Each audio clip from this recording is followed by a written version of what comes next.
area characterised by fields around 0.3 miles from Bishopswood village. The application proposes to demolish the front and middle portion of the building and convert it into two dwellings. Just to show you some slides. So this is the location plan of the application site, outlined in red, and the land under the same ownership in blue. This shows you the location plan and the siting of the proposed dwellings and the proposed garage. These are the existing properties as currently located on site and the proposals. This application follows previous prior approval applications, which was approved in December 22, granting consent for conversion of the existing agricultural building into two dwellings, albeit with a tight residential curtilage as is required by the legislation. The current application seeks to include additional development, including the provision of a new driveway to the front of the plots, landscaping, private rear gardens, and a detached garage to Unit 1. The principle of converting the building into residential use is established and complies with Greenbelt policy. The new garage and garden area represent inappropriate development. However, part of the existing stables would be demolished, which would offer an offset to any harm as a result of the garage. In addition, the garage would be of single-storey design, would have minimal impact on the Greenbelt openness. The addition of the garden areas would allow the dwellings to have reasonable size private amenity space in accordance with the Space About Dwelling standards, and is considered to have a limited impact on the openness and the function of the Greenbelt, subject to the removal of the permitted development rights. Taking into account these factors, it is considered that very special circumstances exist which clearly outweigh the harm. It is considered that the current scheme is an improvement on the previously approved scheme and would provide a better standard of residential amenity whilst having the minimal impact on the openness and function of the Greenbelt, which clearly outweighs the potential harm. The proposal will not impact on the amenity of neighbouring residential properties, and there are no highway, safety or ecological implications. Approval is therefore recommended, subject to conditions. Just a few photographs of the site for those members who aren't familiar with it. So on the left-hand side, this is the building to be converted, looking at the existing access driveway. And to the right-hand side, the front section of the building that would be demolished. This is the rear of the building, and this is the area that we is proposed for the gardens. And finally, looking west past the stables toward bridleways, and then looking west into the entrance across the old pigsty. Application is recommended for approval. Thank you, Chair. Thank you, Ellen. Well, we have one speaker on the application, so I'll call upon Mr. Stephen Locke from Stephen Locke Associates. Mr. Locke? There is a time limit of 3 minutes, and we'll be quite strict on that, sir.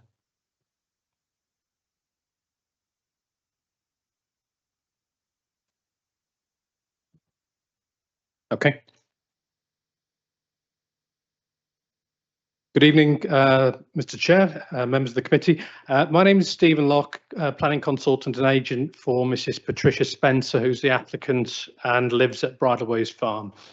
The application is for change of use from an existing farm building into two dwelling houses, plus associated operational development, including erection of a single garage building, the use of existing access for the barn units and associated gardens for the new dwellings. The conversion of the barn to two dwellings has already been approved under a previous permitted development approval, and the applicant could actually commence that development. However, in order to create an improved and landscape design, we felt it was better to submit a full application to provide the units with a modest garden area, access and garaging. We've reduced the number of garages to one, which is more than offset in Greenbelt terms by the removal of parts of the main barn and some of the existing stables which lie to the east of the buildings. And therefore there's an overall positive improvement on the openness of the Greenbelt. In terms of garden space, it's important that new dwellings have a reasonable area of amenity space for health and well-being of the residents.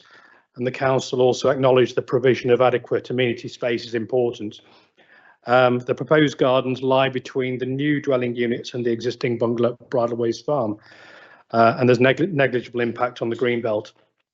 Indeed, a number of other new properties have been built along Sandy Lane, which are sizable plots in excess of the modest areas proposed for these barn conversions. In terms of the design of the barn units, we've worked closely with the planning officers at the council to produce a design which blends comfortably with the rural setting, and officers have stated there'll be no harm to the character and appearance of the area. There are also no concerns arising regarding neighbour amenity, and there's already an existing access onto Sandy Lane. Overall, therefore, there's already a permitted development approval for 2 dwellings under the previous application, and the submitted application is an improvement on the approved scheme, providing a better standard of amenity, layout and landscaping. The 2 barn units will also contribute towards local and national housing targets, and will help to meet the overall shortage of homes and reuse an existing building. We therefore respectfully ask you to support the application and approve the scheme subject to the suggested planning conditions. Thank you. Thank you, Mr. Luck, and thank you for keeping within the time. Ward councillors, we have Councillor Holmes, Councillor Sutton and Councillor Zalapsky. Board members, any comments? Thank you, Chairman. In view of the fact that I've had no complaints at all from any of the neighbouring neighbours in neighbouring properties, that is, and being fairly local, I know it quite well, the area that's been developed already. I don't have any objections to this. Thank you. Thank you, Councillor Holmes. Any other ward member? I've had no conversations with neighbouring properties or residents of neighbouring properties regarding this application. I have no objection. However, I reserve my right to speak should we go into debate. Thank you, councillors. Members, I'll throw it open to yourselves now. Any member wish to make any observations, ask any questions? Councillor Reid.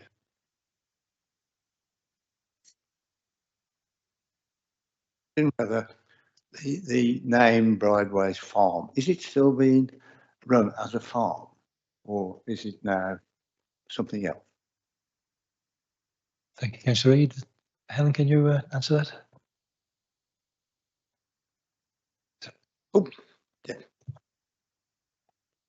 The honest answer is, Councillor Reid, I'm not sure whether it's still operating as a farm or not, but it's adjacent to this site rather than contained within. But I don't know if it's still operating as an active farm. I'm not sure. Councillor Reid. The reason I asked was, will they want another barn? I know that's not on the agenda, but that's what's come through my mind. I mean, if it's an agricultural farm, as such, the name says farm. It's just that what are they going to do if they still want to store? Thank you. Thank you for those observations, Councillor Reid. Any other member wish to make any observations or ask any questions? Members? Councillor Kelly. Chair, through you, what's the exceptional circumstances on the green belt that it's able to be accepted? Through you, Chair. Thank you. They are outlined in the report, but in summary, we've got the offsetting of the demolition of some of the buildings. We've reduced down the garages from 2 as originally proposed to 1, and we think that's an acceptable level of development given the demolition that's going to take place there.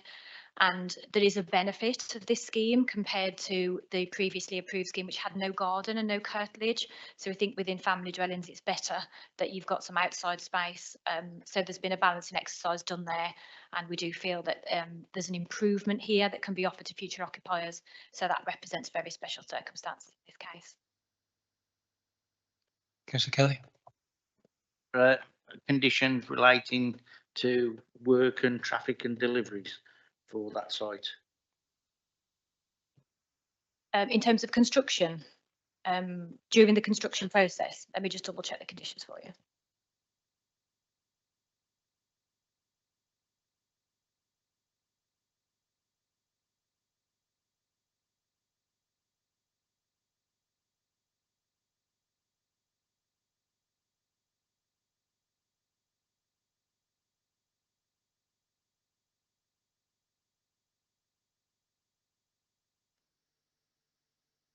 There isn't a specific condition related to a construction management plan.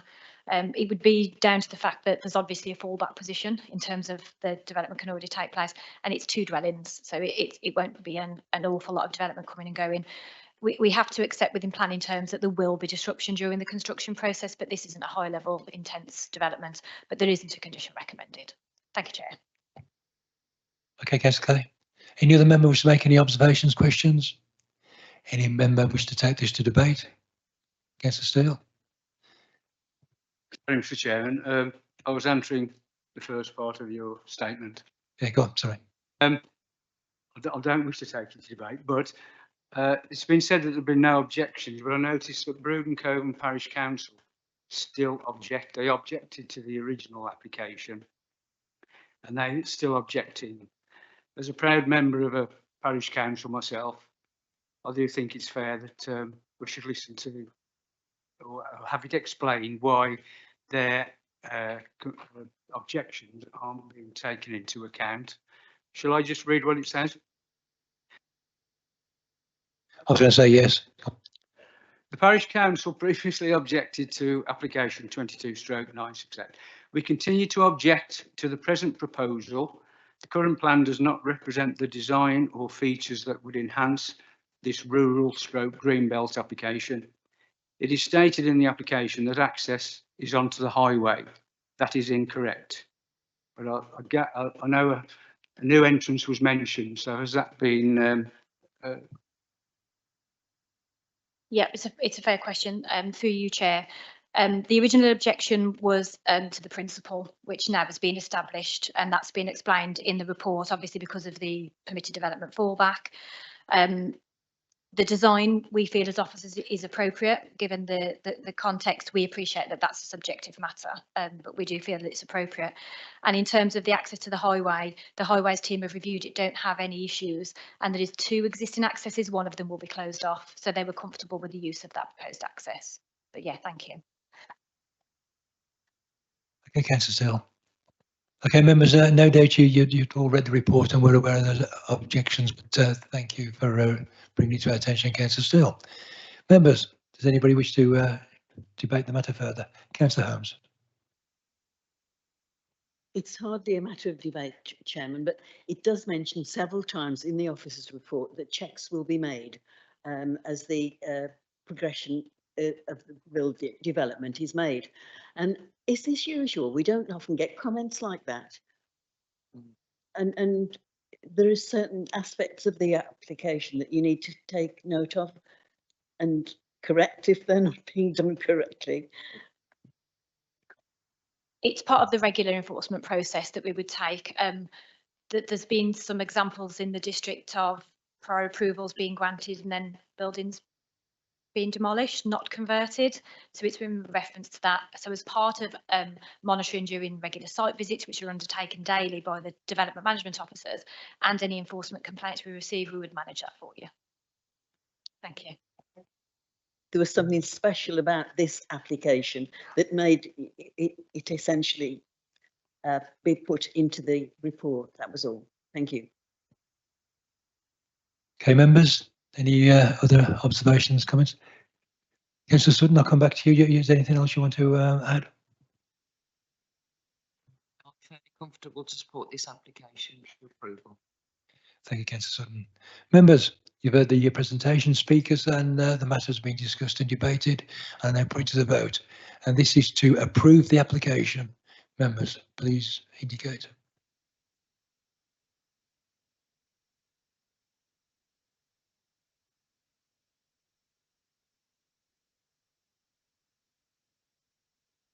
Any against? Any abstentions?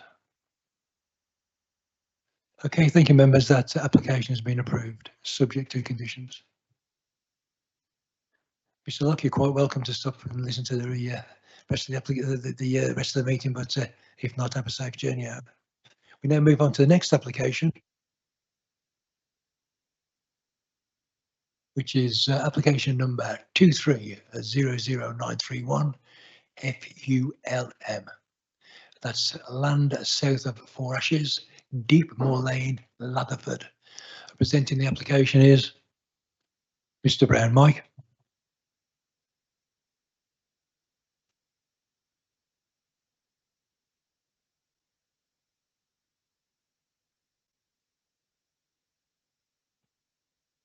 Thank you, Chair.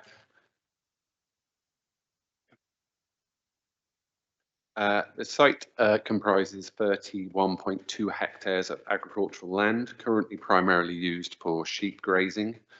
The site is located within the West Midlands Greenbelt and is accessed from a private road which runs off Old Stafford Road, located to the east of the site. As you can see, the site is surrounded by agricultural fields to the south and east. Immediately to the north, beyond Cerridon Brook, is the Four Ashes Industrial Estate. To the west is a railway line, beyond which lies further agriculture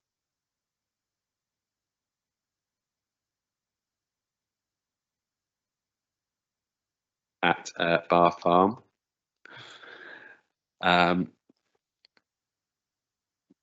Also to the south there is the Grade 2 listed Aspley Farm and its associated former outbuildings that have now been converted into separate dwellings. The proposed development seeks the construction, operation and subsequent decommissioning after 40 years of a 22.5 megawatt solar farm, which will include bifacial panels,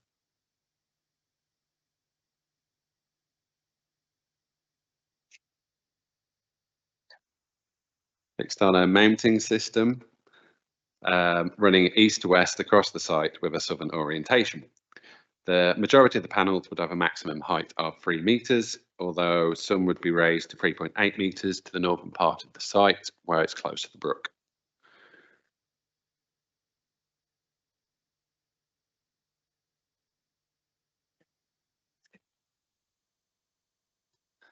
Power generated by the panels will be fed into the grid via an existing 33 kV pylon. During the operational phase of the development, the current agricultural use of the site would continue, with sheep grazing occurring between and under.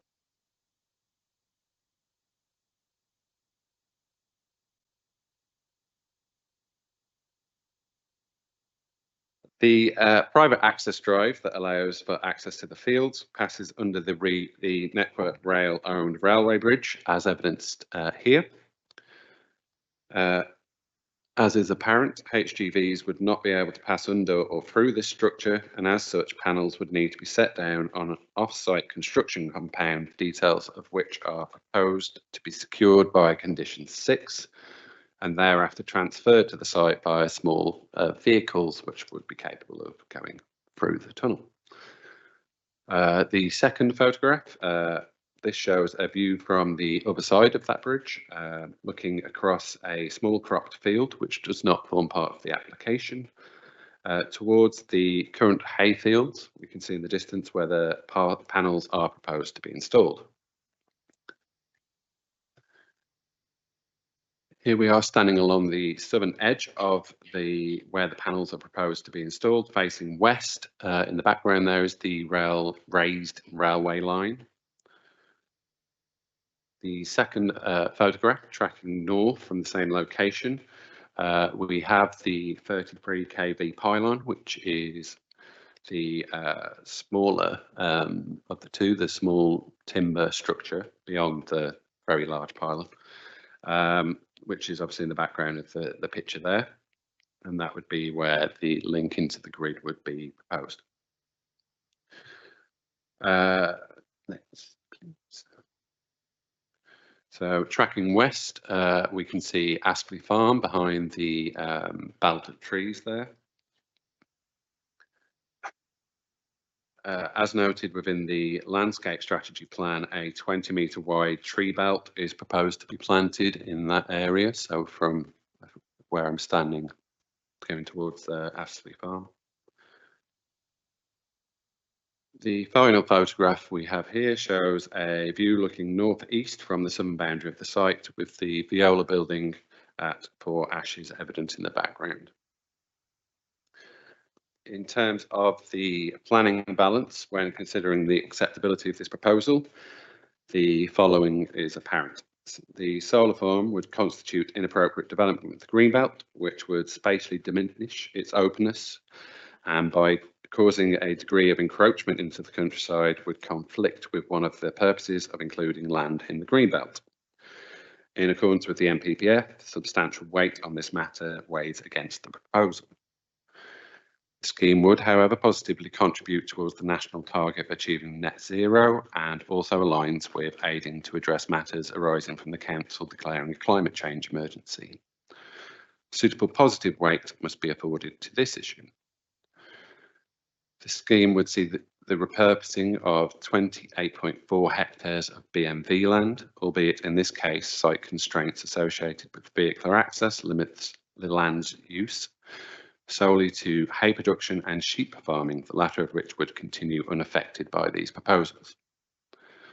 Suitable weight should therefore be attributed to this matter. In terms of the scheme's visual impact, the Council's external landscape consultants have considered the scheme and agree with the findings of the submitted LVIA, which determines that wider visual impacts to the landscaping, including those to the Cannock Chase AONB, would be moderate to moderate minor adverse, being temporary and reversible and reverting to an enhanced baseline once mitigation measures have been taken place. The scheme would also lead to less than substantial harm to the setting of the Grade 2 listed Aspley Farm, with weight attributed to such accordingly, albeit it is considered that public benefits arising from the proposal outweigh this identified harm. Such public benefits also include a 66.85% uplift in the scheme's habitat value and a 94.3% increase in hedgerow units.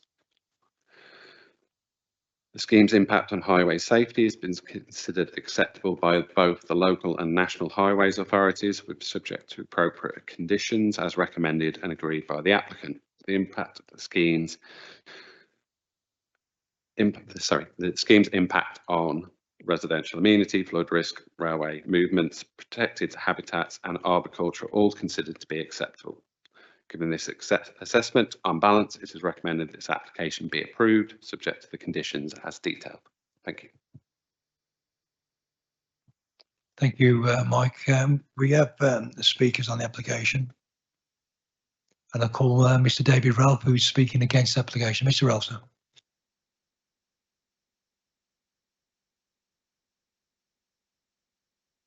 And on this occasion, it's a 5-minute time.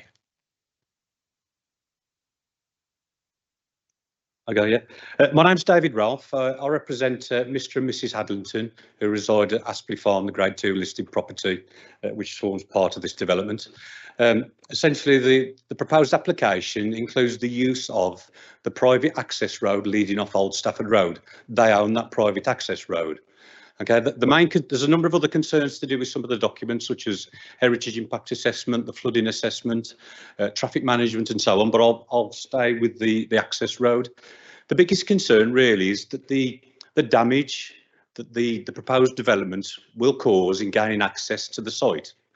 We understand, which is accepted, that they are using a licence that the local farmer has to use a gated entrance to the fields. They're using that as the access to the development, but we're just really concerned with the damage that's going to be caused to this access road. They're responsible for maintaining that access road for the use of the people who reside in the barns and obviously themselves. We've tried to get into conversations with Mr. Brown in respect to that and a number of other issues, but the response has been this is not a planning matter.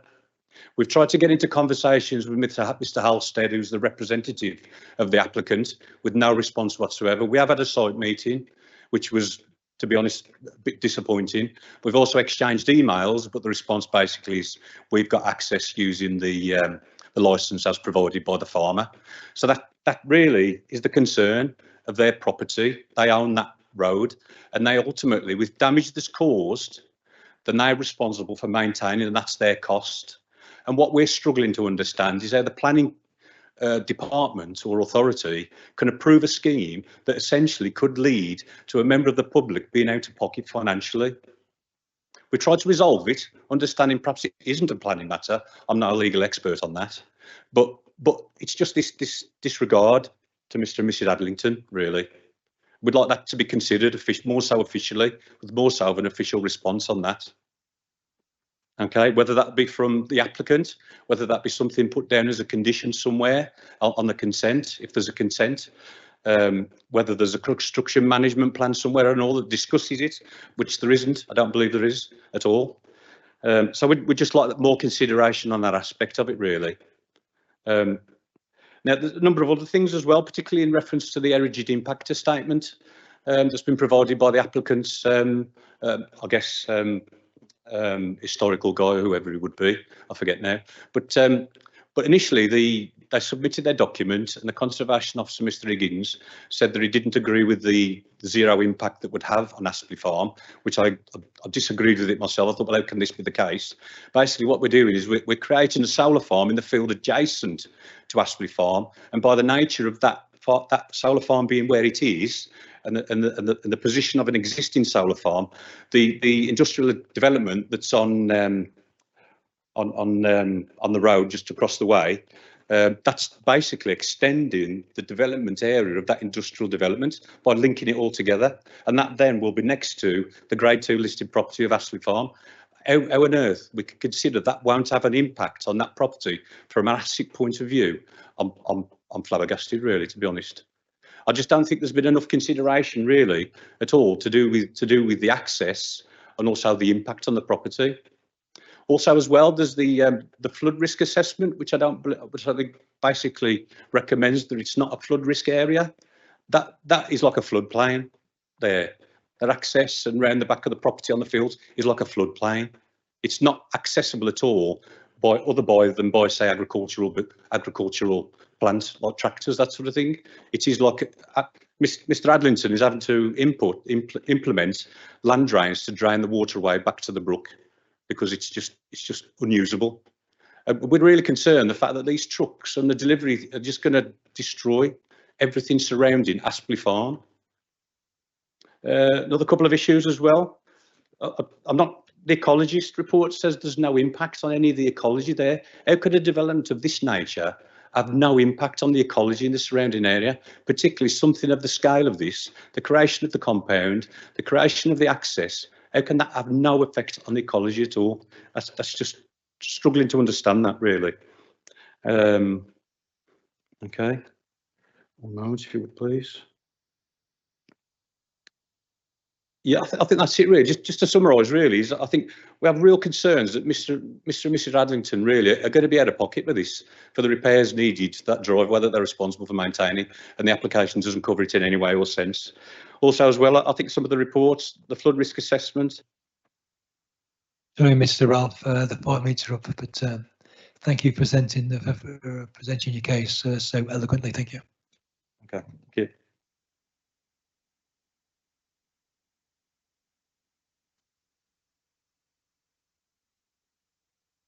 Okay, members, you've heard that presentation from Mr. Ralph, and no doubt you are aware, but I will remind you that the issue about the access is a civil matter and not something that you should be taking into account when determining the application.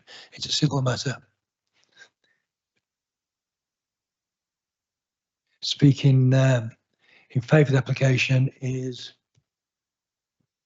sorry, I've lost my list. Mr. Hadley.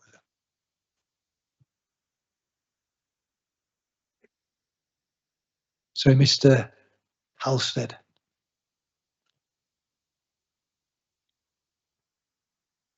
Mr. Halstead, 5 minutes. Evening, Chair. Good evening, members. Thank you for the opportunity to speak at today's meeting. My name is Jack Halstead, Development Manager at Renewable Connections, a highly experienced and responsible developer committed to developing high-quality renewable energy projects throughout the UK. We're grateful to have received a recommendation for approval, subject to conditions, following a rigorous and detailed assessment by the Council's planning officers and statutory consultees. There has been a diligent approach to finding solutions to improve on the proposal, and this is reflected in the unanimous support from all technical consultees, who clearly recognise the need for renewable energy in supporting South Staffordshire Council's own climate change strategy and action plan objectives. The proposal has been well received in the local community and received much positive feedback during the comprehensive consultation process that included mail outs, public events and a briefing to Brewood and Coven Parish Council. Positive feedback aside, we acknowledge the 3 objections, including the Parish Council's consultation response. I'd like to reassure members that the access proposals have been fully considered and assessed by specialist consultants and that Renewable Connections has full access rights from the public highway to the proposed developments. I acknowledge Mr. Ralph's comments about the potential financial exposure on Mr. and Mrs. Hadlington, and I have written to them on multiple occasions assuring them that pre and post condition assessments of that private track will be carried out, and any damage or deterioration caused by the development all repairs will be covered by Renewable Connections and the project. They will never be out of pocket, and I agree that would be unacceptable. Addressing the Parish Council's comments, I'd like to highlight that firstly, the agricultural land use of the site will be retained for the duration of the project, and there will be no loss of agricultural land. Temporary solar development will not make the site a brownfield site. Secondly, the site is located in the West Midlands Greenbelt, and we recognise the need to weigh up the site's case for very special circumstances in the planning balance. We believe the benefits are substantial, not least the biodiversity net gain of 184%, providing clean energy to the equivalent of 8,000 homes, and the community benefits package, which will directly benefit the local community. Thirdly, the National Planning Policy Framework and the Planning Practice Guidance both set out a presumption in favour of sustainable development. Renewable energy schemes are supported in principle at national and local levels, provided the impacts are acceptably mitigated, which in this case they are. We have followed the guidance within the South Staffordshire Council's local plan, ensuring that the new development respects the local character, and this is supported by the landscape and visual impact assessment.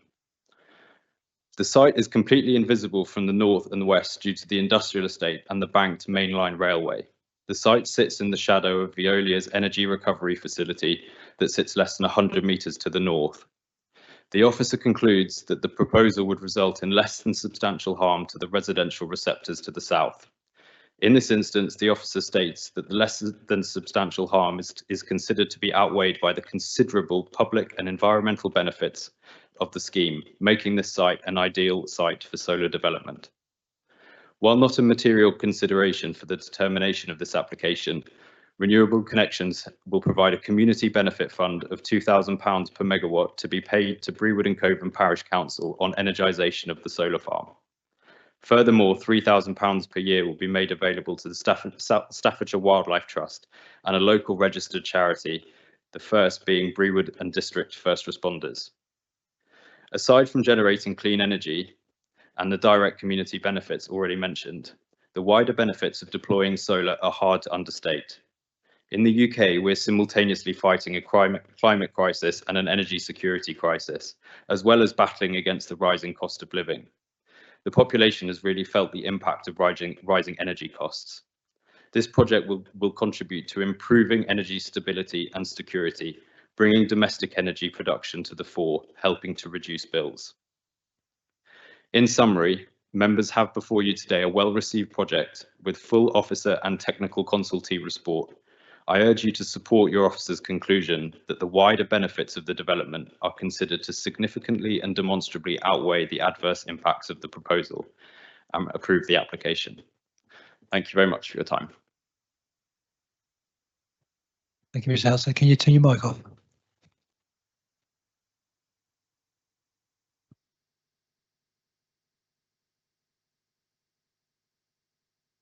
Okay, we have 3 ward members present. Sorry, 2 present. Councillor Holmes, Councillor Sutton. Any observations? Councillor Holmes? Personally, I've received no objections at all as local representative, and I would like to hear the response of the planning officer against the objections or to addressing the objections that I've heard tonight before I say anything else. Thank you. Okay, do you want to do that now, Helen?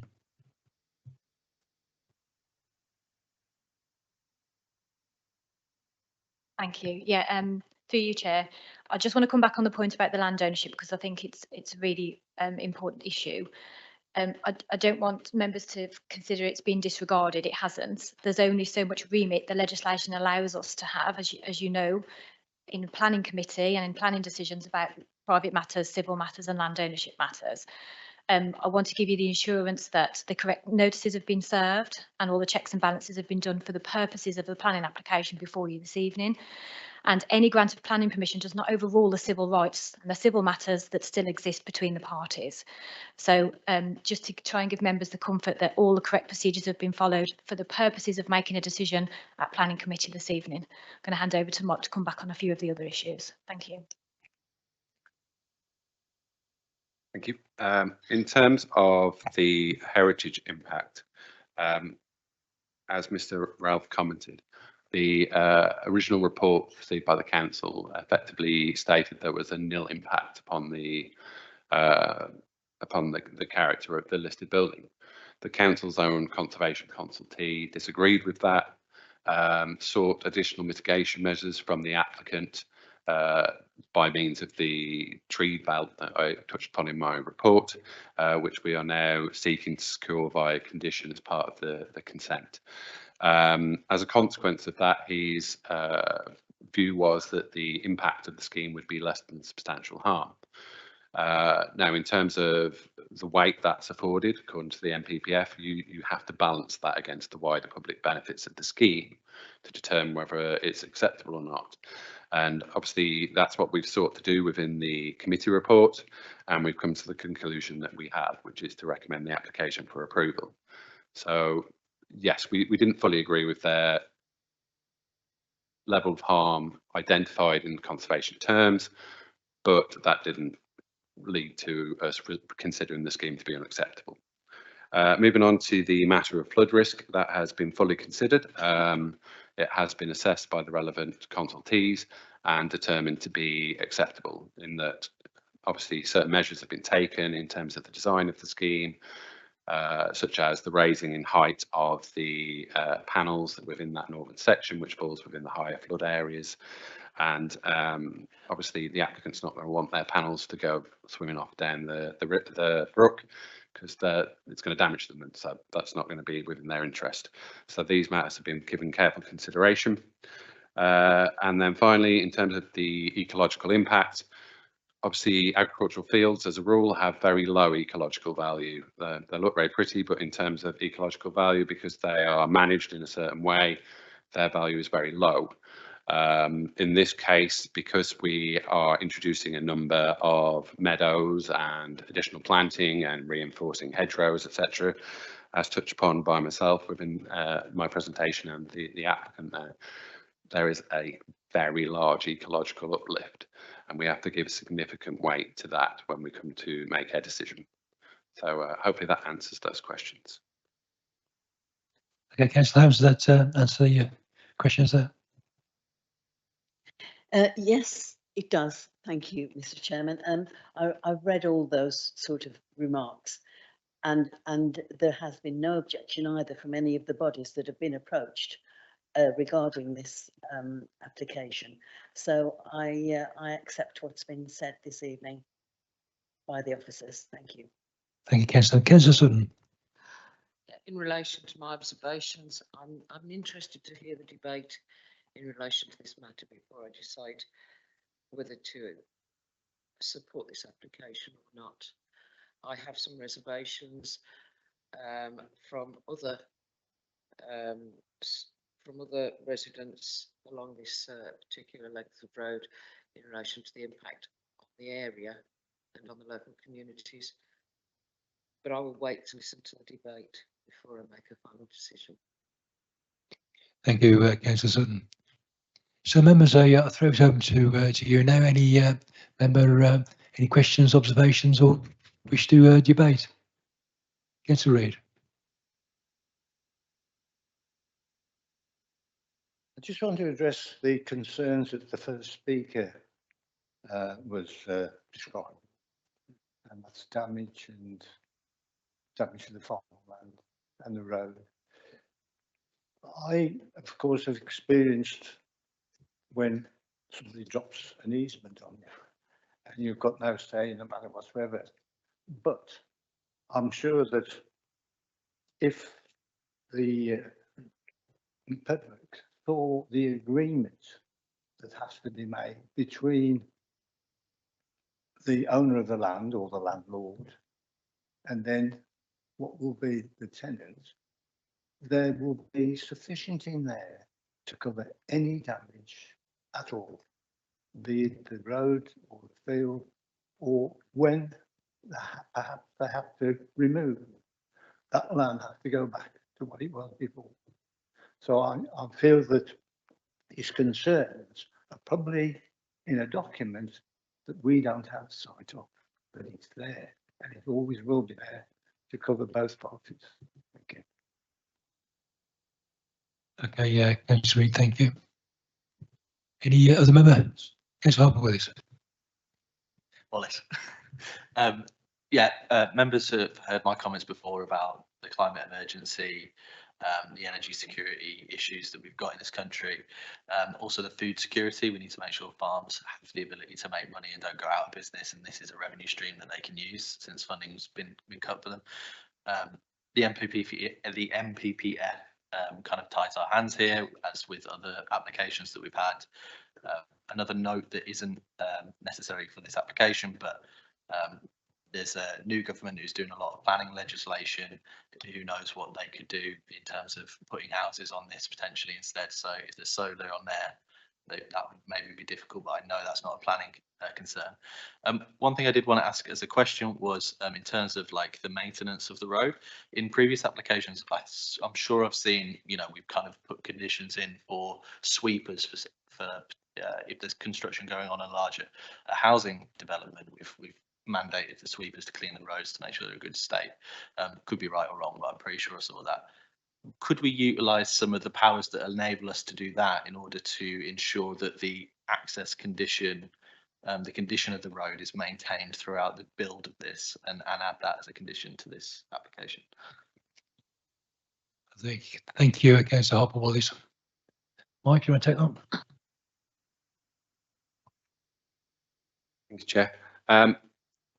We have used that condition. It relates to public highways rather than private roads.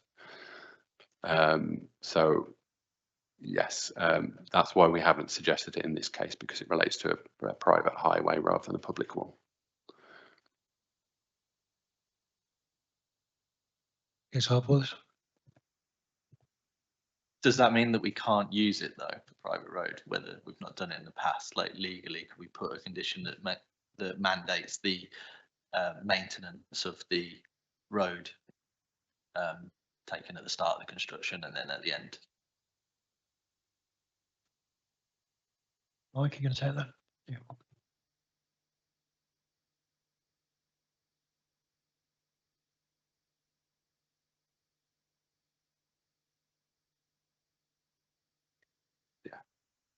Sorry, we're just having a quick power about that. I think legally we'd struggle simply because it's not within the public realm, and in order for the condition to be deemed to be reasonable, it needs to relate to that public element rather than the private one. Obviously, we do have a construction management plan condition recommended, which would cover everything in the public. So that's condition 6, and it picks up things like road conditions, etc. But that relates more to Old Stafford Road rather than the specifics of the private road. So yes, as much as it'd be nice to, and it would address the issue and cover everything off, I don't think it'd be reasonable to add it. I'm gonna look at legal here. It's just get. Through you, Chair. No, I think the case officer is completely right. You know, what we're actually considering here is not material. It's not a material consideration, and we couldn't apply a condition of that nature to what is a private road and not a public road. So it's down to reasonableness, it's down to control, it's down to enforceability. So I completely agree with the case officer's comments, and a condition would not be appropriate here. Councillor Harper Wallace, okay. Councillor Reid. Thank you, Mr. Chairman. I just think that enforces what I said before. You know, there will be sort of conditions already in the pipeline, if you like, because somebody can't just go on and do what the hell they like. They've got to have an agreement, and it certainly will be to look after the landlord's interests. Okay. Thank you for those observations, Councillor Reid. Members? Councillor Kelly. Thank you, Chair. If I can come back on Mike and the Democratic Services point, it does state that informatives section 3, reconstruction of these existing vehicle access will require a highway works agreement via Staffordshire County Council. And if it's a private road, it wouldn't need that.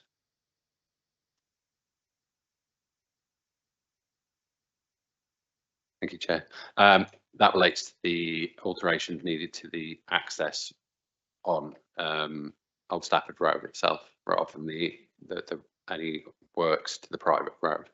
So as you saw pulling at the end of that. Apologies if it's not, but that's what it relates to. Okay, Councillor Kelly. Councillor Harper-Wallace. One last go at reasonableness. So the heritage asset is the farm, and the access to the farm is that only that road, right?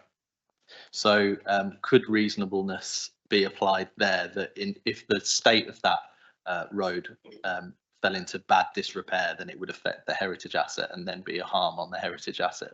So therefore provisioning for a condition that that road is maintained. Is that an option? I can see the logic that you followed there, but no, we wouldn't be able to do that. And it is still within the realms of reasonableness, but it's also that there's elements of that are outside of the control of the applicant, and there's a whole swathe of civil legislation that covers that. So we don't really need to be straying into that within the planning decision, because there's a lot of civil legislation that again isn't overridden by any grant of planning permission. It still remains extant. Thank you. Thank you, Ellen. You okay? Members, any other comments or observations? Councillor Kelly. Thank you, Chair. I'm just inquiring, public footpaths right of ways, are any of them going to be closed or reverted? Because it does state applicant advise a public pathway 1R20 Shareshill Parish runs adjacent. Will that be affected? Mike?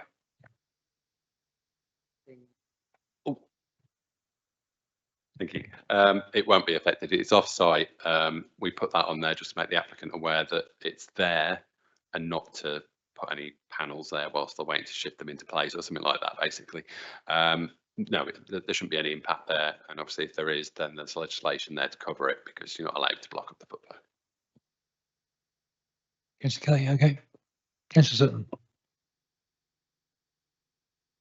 Yeah, I've listened to the debate. I do have concerns about inappropriate development in the green belt. Have very special circumstances been exampled? I'm not sure they have. I have huge concern, and I allude back to Councillor Harper-Wallace's earlier commentary. I think we've had lots and lots of discussions in this committee about fuel poverty versus food poverty. We are going to, if we approve this tonight, suggest that 93% of good quality growing land on this application and 7% of quality growing land is allocated for the next 40 years to nothing more than sheep grazing. I don't know what's around the corner in relation to food poverty, and I really have some serious concerns about the loss of over 20 hectares of the best, as per the commentary at 5.4.7 of your docket, the loss of over 20 hectares of best and versatile agricultural land for the next 40 years. I know it's not a permanent loss, but it's certainly a loss for the next 40 years. And I really have some serious concerns about the efficiency of these particular solar farms and how efficient they are in providing for our fuel poverty and causing net zero or tackling net zero. Okay, yeah, thank you, Councillor Sutton, for those comments. Councillor Harper-Willis. I completely share the ward members' concerns around food security. However, I think applications like this actually offer a potential positive for food security. When I've spoken to farmers in the past, they need new revenue outlets in order to maintain and be viable. And I think this is going to probably be exactly the same for this tenant. Yeah, instead of this farm going out of business or maybe selling their land for housing, they're maintaining at least some sort of form of food production, which I think if you weigh the balance there, for me, that's why I think it actually is a positive for food security, which I know feels a bit weird because we're taking away growable land, but we're putting sheep on it and they're grazing and they're a food source. So. Thank you, Councillor Harper-Willis. Councillor Steele, I think you were indicated. Thank you, Chairman. I'm on my parish council soapbox tonight. Within the objections from Brewden Cove and Parish Council, obviously they've been busy as well. The second bullet point is no special reasons given as 2 existing solar farms within the parish, I assume already. Now, early this year, the outgoing government stated that the cumulative effect of these type of developments can be taken into account. So if this is the third in Brood, and I do know there's another one coming up not long ago, in the near future, we're always told that we have to take each planning application on its own merit. Well, that's no longer the case, is it? So is it true that this would be the third and there's going to be a fourth in Brood? So how does that affect the planning balance? Let's get it back to planning issues, not civil matters. I'd like someone to give me some indication on how that affects the planning balance, because that's what it's all about. And we as the members have to make the decision. So could we have a debate on that, please? Okay, I think you're questioning the definition of a cumulative impact. So we're saying here. Does anybody can take that one? Yeah.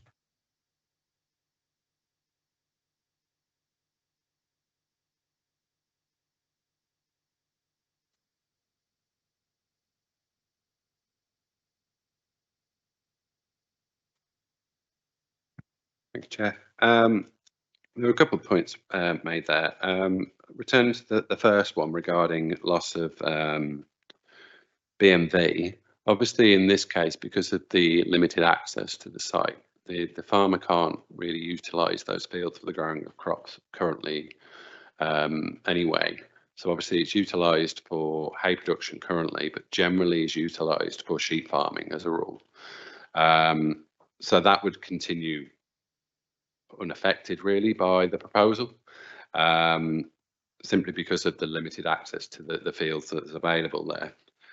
In terms of the second matter raised regarding cumulative impact, that has been considered within paragraph 5.5.15 of the report. So there's a whole little section there about cumulative impact in terms of visual cumulative impact. So as you mentioned, there's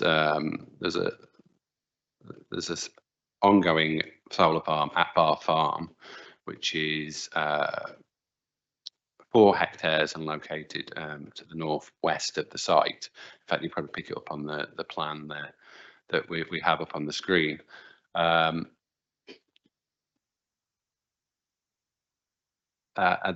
other farm mentioned is located 3 kilometres to the southwest at land east of Lawn Lane, which is a 5 megawatt scheme.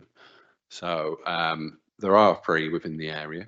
That has been considered as part of the landscape and visual impact assessment and subsequently considered by the council's external landscape consultees in the round, and determined that the cumulative impact in this case is acceptable. Councillor Steele. I'd just be interested in other members' comments. Okay, members, do anybody else want to make any comments or observations? Councillor Reid. It's been quite interesting this year. Then we have an agricultural census every year, and it's mandatory to complete it. And for the first time I've ever seen, the question was asked about the hectares rather taken up by solar panels. The question is, are they trying to find out whether we've got too many, or is it having a great effect on consumption of food production? But certainly they're looking at it. So obviously someone is going to decide whether it's having a big impact or not.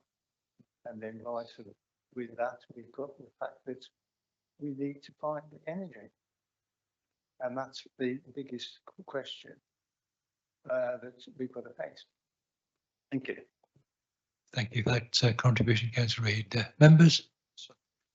Councillor Holt-Wallace.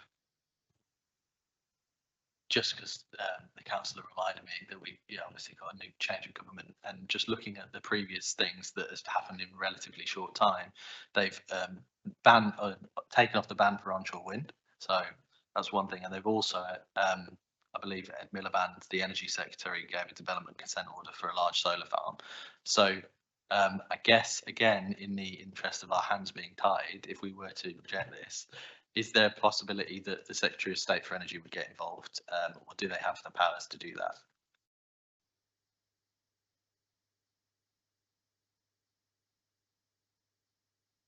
that? Through you, Chair.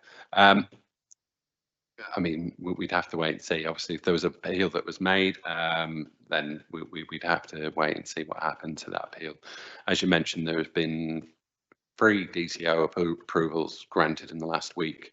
Obviously, that's not specifically relevant to this application, but I think it gives a wider idea of where the government might be going. But as I mentioned, it's not specifically relevant to this application in and of itself. Councillor Holt-Wallace. Just a clarifying point, the Secretary of State for Energy would have powers under legislation to approve for this thing, or is it for only schemes that are really large? I guess it's more like a legal legislative question. Okay, thanks for those observations. Do you want to come back on that? Yeah, thank you. I hope my microphone works. What nice.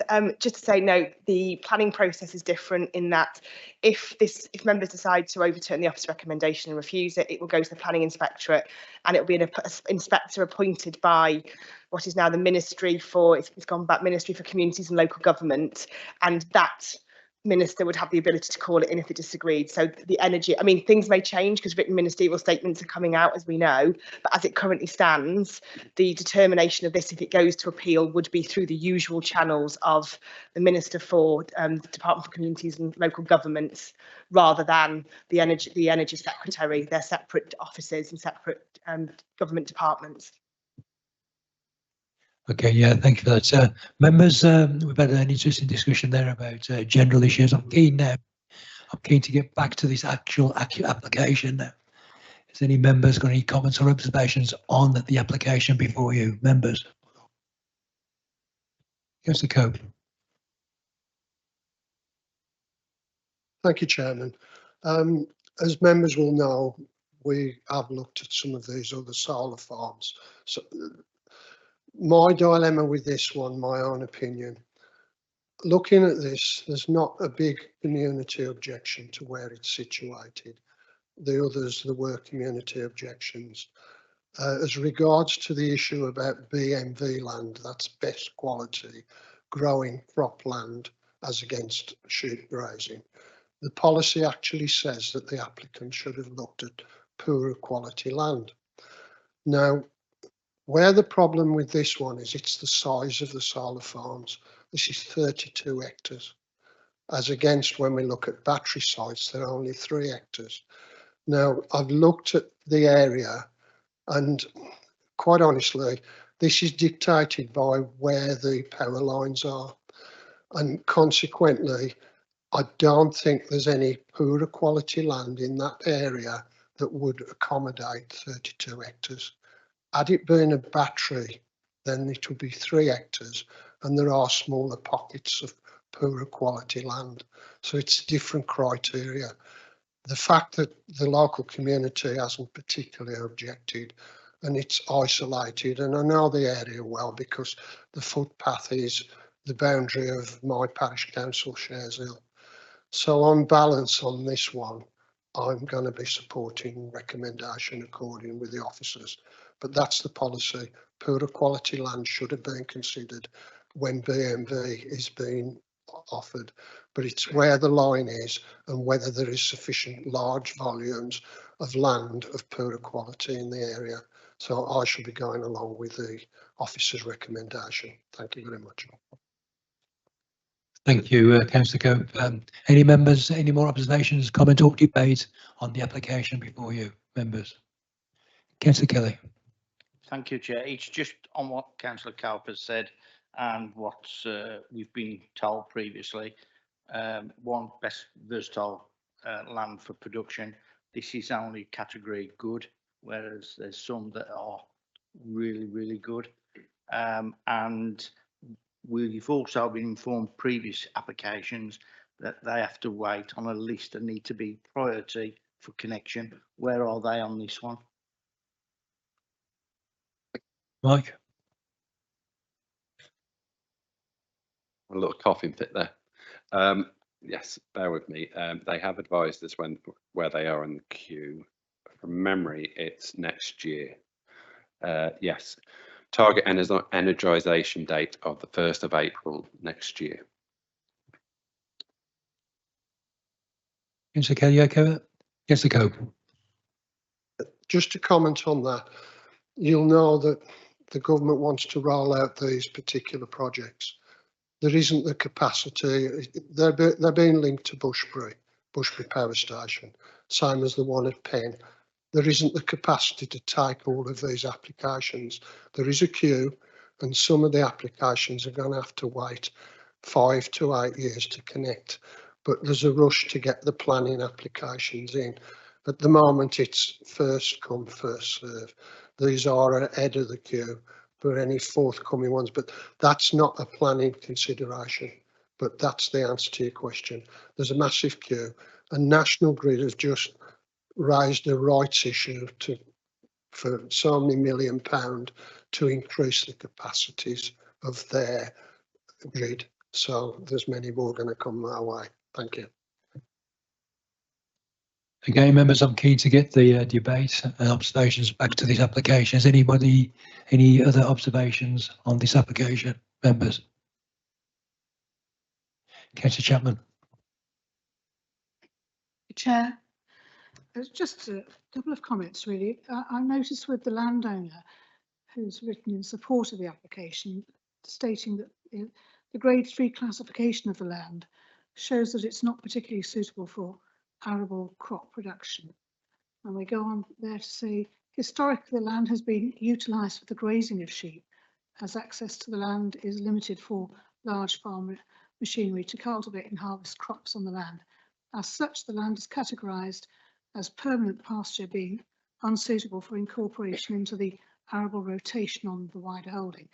Therefore highlights that the proposed application will not impact on the productive capacity of the land, as the land given the grazing of sheep would continue when the site is operational. So it has my vote. Thank you.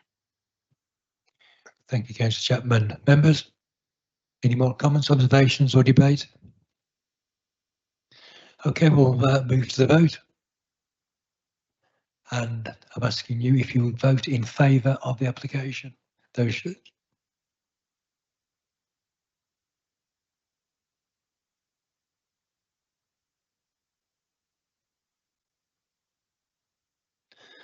Any members voting against the application? Thank you, Councillor Sutton. Any members abstaining? Thank you, members. That application has been approved subject to conditions. Thank you very much for that well-informed debate. We now move on to the next application, which is application number 2400060 FUL. Who's presenting this one? Daniel. I'll ask Helen to present the application. Thank you, Chair.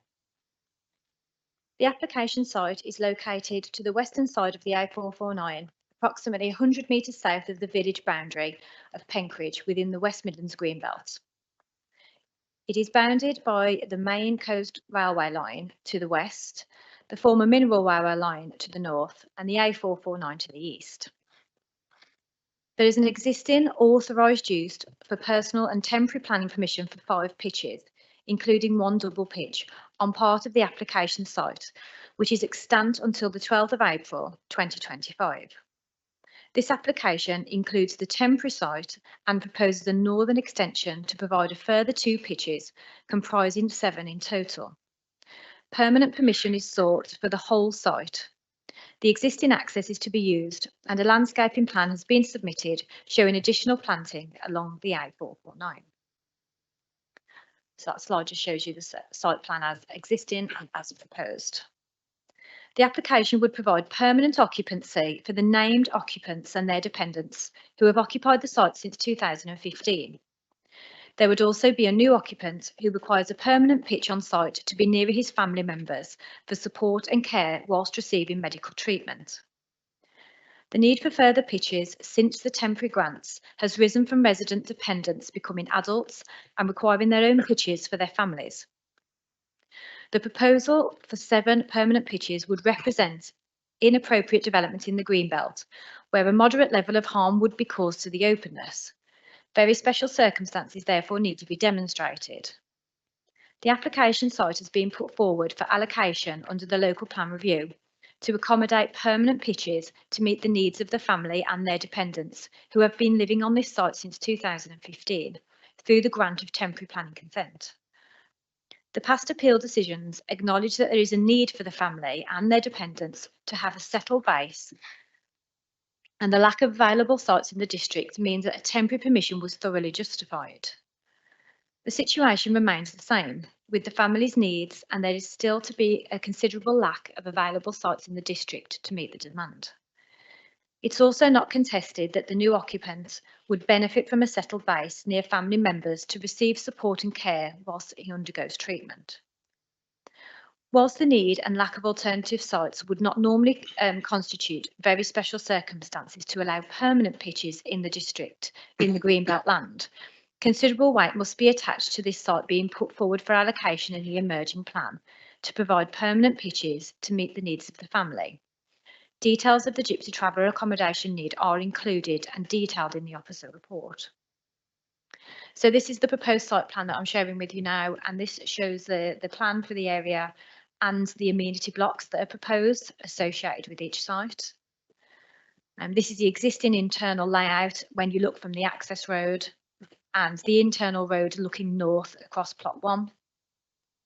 And this photo here shows various views into the site across the 449, just to be from the 449, sorry, to be mindful that there's proposed additional planting here. To conclude, the extensive history of the site, the needs of the family for a settled base, significant unmet need and moderate harm to the Greenbelt, and the council's approach to this site in the local plan to formally allocate the site as permanent pitches all factor into, and when combined clearly outweigh the inappropriate development and represent very special circumstances. The proposal will not have any detrimental impact on any important medium or long distance views. The addition of the evergreen planting along the 449 will provide an appropriate screening for the proposal, ensuring that no adverse harm is caused to the character of the area. Views of the development will be mostly contained within the site, given the fencing and existing and proposed vegetation. There is no material harm to neighbouring amenity. The development raises no material concerns with regard to parking or highway safety, and the proposal is therefore considered compliant with both national and local planning policy. Approval is therefore recommended, subject to the conditions contained within the report. Thank you, Chair. Thank you, Helen. We have one speaker on this, and this is Mr. Carr speaking for the application. Mr. Carr.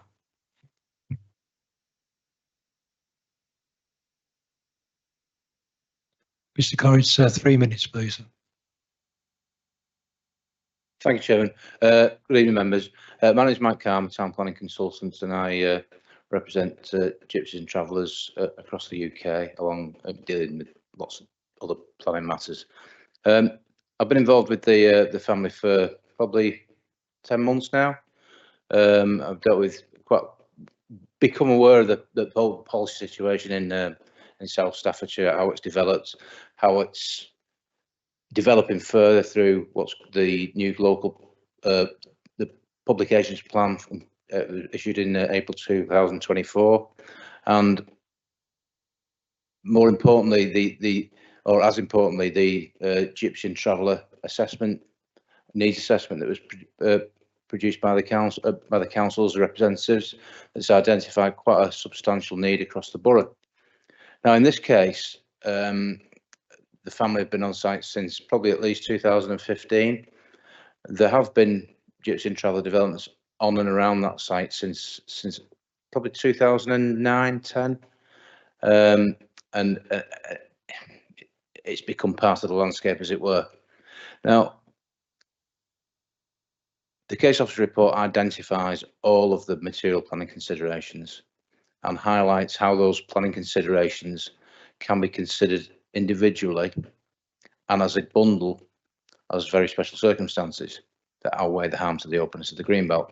We don't argue that it's inappropriate development in the Greenbelt, but we consider and agree with the officers that the very special circumstances outweigh that harm. What is primary, in my professional opinion, in this case, along with the very special circumstances, is that the council have positively identified this site as a suitable extension to the family base, and identified that on the draft publications plan that's currently out for consideration. That is a primary consideration on top of the very special circumstances.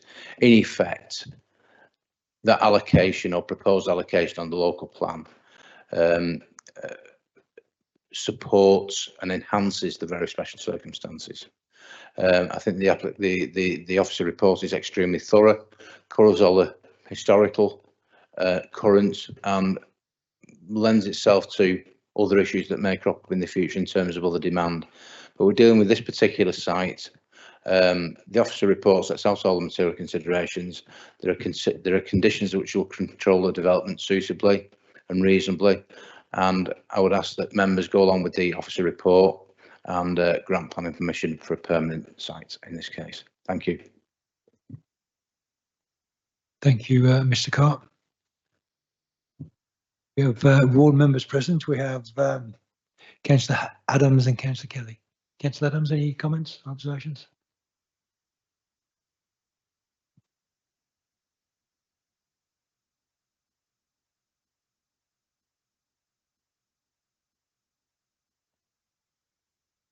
As Mr. Carr said, this site has been in operation with this family since about 9 years, and the previous family before that. I don't really have any issues with it. There's been no comments from any local community, apart from the one that says it's in the green belt. The police have said it presents an increased demand on policing resources, and further features create the risk of further increased demand. But living locally in the community, I can't see an issue with it. Thank you. Thank you, Councillor Adams. Councillor Kelly. Thank you. I know this site right from conception to present day, Chair. There are comments, and the parish council have submitted comments of objections in the past regarding this site. And as the Network Rail clearly states in their documents that we've received today, there's going to be water issues going onto their land, as the planners considered those issues. The issues of septic tanks being emptied.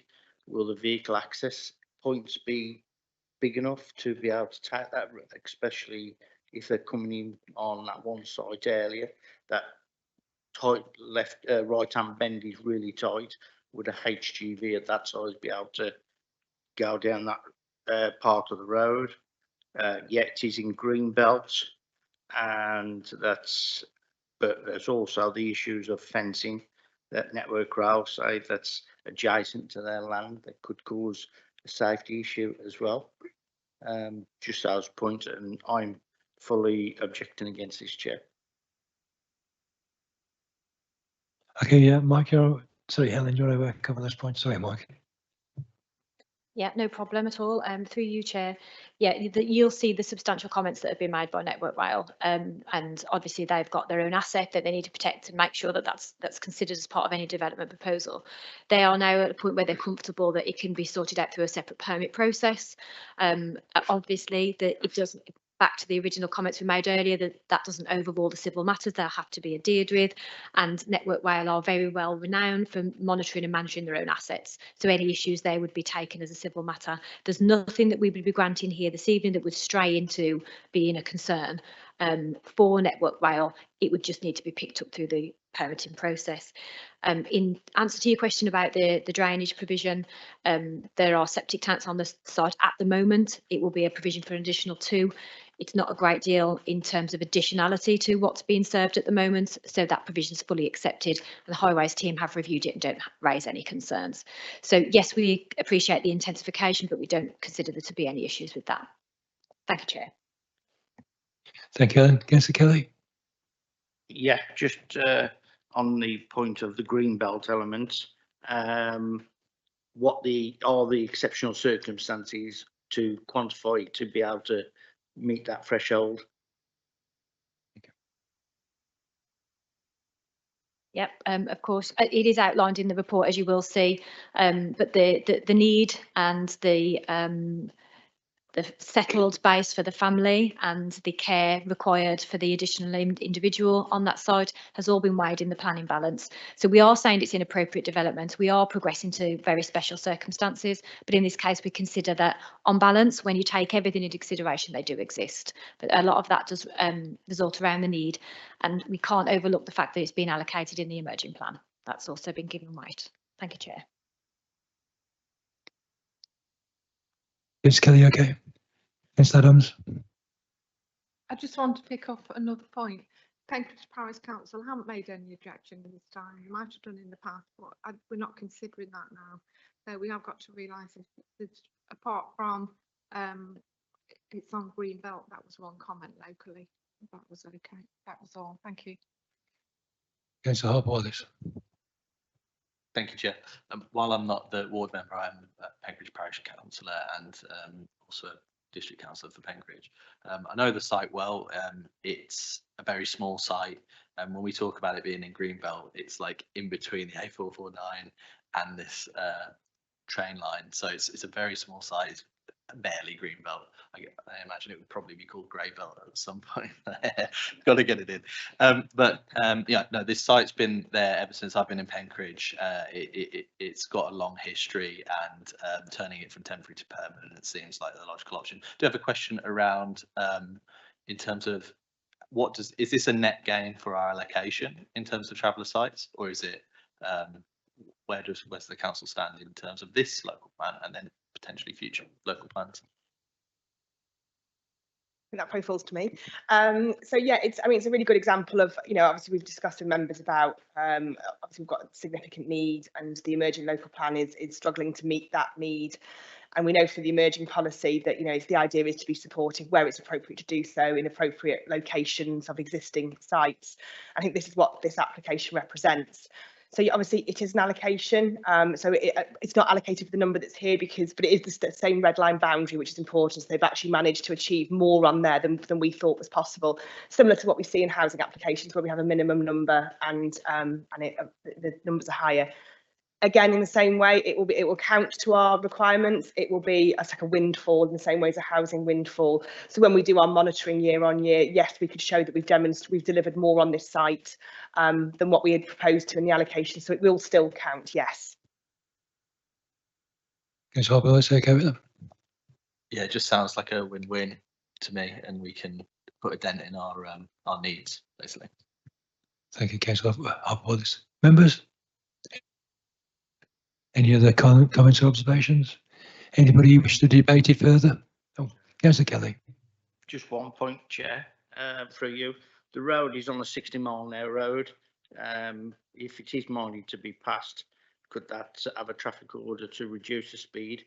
Because that is a 60, and when you've got vehicles like that turning in, we've already had an incident on that site where they were extending and put a caravan on there and it blocked the road off for several hours.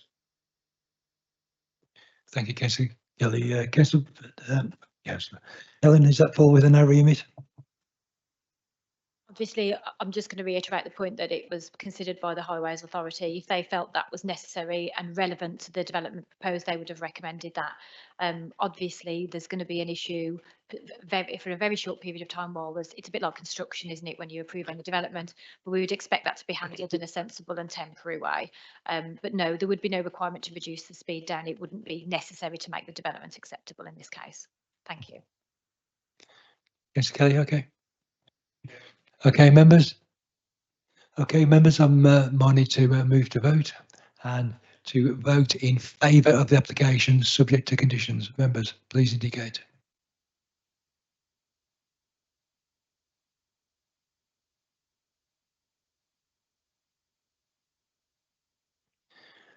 Any against? Any member against? Any abstentions? Thank you, members. That has been that application has been approved, subject to conditions in a Section 106 agreement. Thank you, member.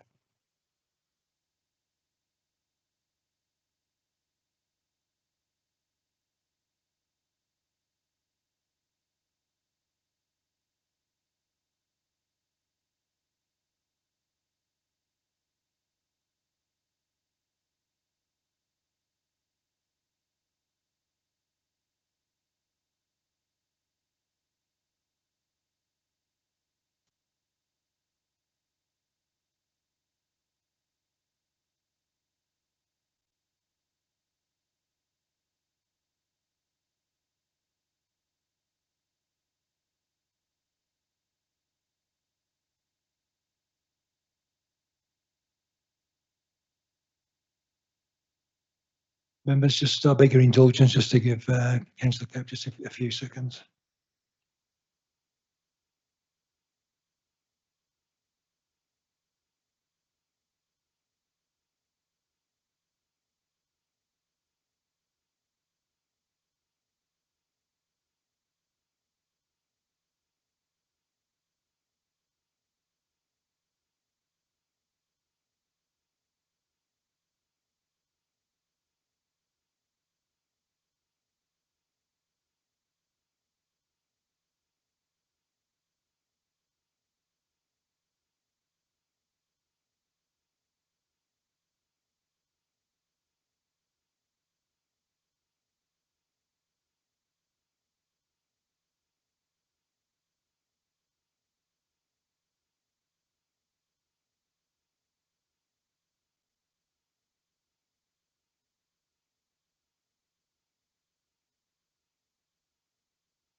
Okay, members, thank you very much for your patience. Next application is application number 2400276 FULM, and this is Mill Bay Holdings Limited, Scott Bernard, the Mount Golf and Country Club, formed Purton Golf Club, Rochesley Road, Purton, Wolverhampton, WV6 7HL. And Helen will present the application. Thank you, Chair. This application site relates to the Mount Golf and Country Club, formerly known as Purton Golf Club, off Wrottesley Park Road in Purton. The golf club provides various facilities, including a driving range, 18-hole adventure golf, fitness suite, restaurant and bar. This application proposes the following: extensions and alterations to the clubhouse, replacement driving building incorporating ancillary office, seating and refreshment area, and the erection of 2 paddle courts. Sport England have provided their support for the proposals. In terms of Greenbelt policy, it is considered that the extension to the clubhouse and the paddle courts are an appropriate form of development in accordance with paragraphs 154 and 155 of the NPPF. The driving range building, given its footprint and ancillary uses, would not fall under this definition contained within paragraph 154 for being an outdoor sport and recreation which preserves openness, and therefore very special circumstances are required for this part of the proposal. Very special circumstances are also required for the pergolas and canopies at the side of the rear of the clubhouse. Accounts have been provided to demonstrate that investment is required to secure the long-term viability of the golf club.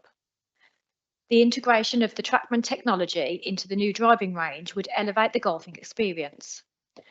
England Golf have written in support of the application and provides that the club currently delivers coaching sessions to the local community through 2 PGA qualified coaches and has links with local schools, showing that there is a current facility and clearly serving a local demand. There are also comments that the proposed development would result in health and social benefits to the local community. The pergola structures will all be open-sided and constructed from natural oak, the majority of which will be located to the rear of the building and not visible unless viewed from the rear of this particular building. The addition of these will enable a more attractive and multifunctional outdoor seating space for guests and club members, encouraging footfall to the site. It's therefore considered that very special circumstances have clearly been demonstrated in the application to outweigh any harm caused, as it would ensure business feasibility, health and social benefits, and the community visual enhancements. Subject to the imposition of suitable conditions, there's no harm caused on neighbouring amenity, nor does it give rise to any ecological, arboricultural or highway concerns. On this basis, approval is recommended. Thank you, Chair. Thank you, Ellen. There's no speakers on this, member, so I'll go directly to the ward member. Councillor Davis, you've already expressed an interest. Is there anything you declared an interest? Is there anything you want to say at this moment? If I may, I'll wait a little while. We'll see what members come up with, and I'll take from there from the debate. Thank you. Members, I'll throw it over to yourselves. Any questions, observations, debate? Councillor Reid. Thank you, Mr. Chairman. I've actually used the practice facilities there, and I've always said they were in the wrong place and facing the wrong way. And I can see that they've actually taken notice of my grumbles. but I think that for the mere fact that it's so close to the residents in Purton, I've seen young lads, 10, 12 years old, carrying a bag too big for them as they tumble off to go and practice and learn the art of hitting a golf ball. And therefore, I think it's very important that we provide those facilities. And it's very important that we've got someone that's going to continue with it, because we see so many golf courses now that are not being viable. We've lost quite a few in the area, although one was in Shropshire, that was Worfield. We've lost one at Swindon. Papsall has gone. So you can see that the importance is to provide good facilities to create the membership, to keep them viable. And as a golfer myself, I know how important it is to have those good facilities. And even the golf course I've mentioned, I'm going to keep that one well maintained. Thank you. I shall be supporting it. Thank you, Councillor Reid. Any other members? Yes, that's the time. Thank you. I'd just like to reiterate what Councillor Reid has said, and I actually live in Purton, and you very often see not just youngsters but grown-ups as well walking up to there with their golf clubs. So it's convenient for Perthshire residents because they can walk there without using cars. It's also a good community enhancement, and I think it's something that would be very prestigious, not just to Perthshire but to the district, because the facilities that they envisage putting in there, they are top of the range, cutting edge. It would be the envy of lots of places. So I think in many aspects, this would be something that would be very advantageous and prestigious, and it would have my full support. Thank you very much. Councillor Spriggs first. Thank you, Chair. I'm absolutely hopeless at golf, so that doesn't really affect what I'm about to say. Yeah, I think I concur with a lot of comments people have made. I think Councillor Reid alluded to it with a lot of golf courses closing down. And when we think about the visitor economy for South Staffordshire and we think about leisure facilities, I think supporting venues like this to grow their businesses and support the local economy, we should be minded, you know, when it comes out in the plan balance to approve it, to follow that path and support businesses to, you know, that have a clearly a big part to play in South Staffordshire and in the local communities, as you alluded to, with the 10 and 12-year-olds going over to practice their golf, and maybe they can teach me something. Thank you, Councillor Spruce. Councillor Burnett. I note what everybody else has said about this particular application, and I'm minded to possibly go with it myself. The district ecologist is recommending 4 conditions, in particular condition 4, which is a landscape and ecological management plan. Should it be passed, I'm very mindful that those should definitely be adhered to. Thank you, Chair. Helen, do you want to comment on that? Yeah, thank you through you, Chair. Yeah, recommended conditions, very important to make the development acceptable and, you know, would be discharged as necessary in order for the development to progress. So, yeah. Councillor Reid, do you want to make some more observations? Just to add to our colleague over the other side there, there's more business to our golf course than anywhere. I'm not too sure that was a material consideration, but thank you very much for those observations. Members?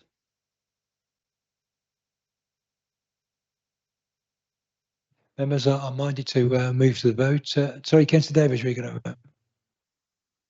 Thank you, Mr. Chairman. Thank you to my the committee members for their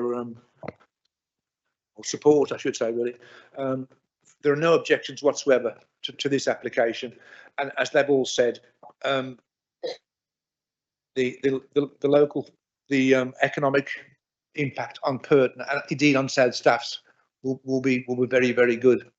And it's been supported also by Golf England, by Sport England, and as everybody said again, you know, we see kids going back and forth with their golf clubs and what have you. But I know that the group apparently have a big contact with local schools as well, which is, you know, we may develop a star for the future, who knows. And so that also has been said, we've lost several other golf clubs. Patsall Park, Swindon, Worfield have all gone recently. And here we have a facility that's wanted to forge ahead and provide a brand new state-of-the-art facility. So I will be supporting the application. Thank you, Councillor Davies. So members, I'm moved to move to the vote. So I'm minded to move to the vote. So I'll ask if you support the application, subject to conditions, please indicate now.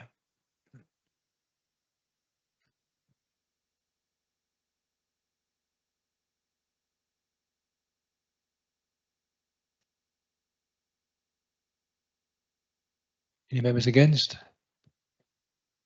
Any abstentions? Thank you, members. That application has been approved, subject to conditions. Yes. The next item on the agenda is the report of the lead planning officer. Is that yourself, Helen?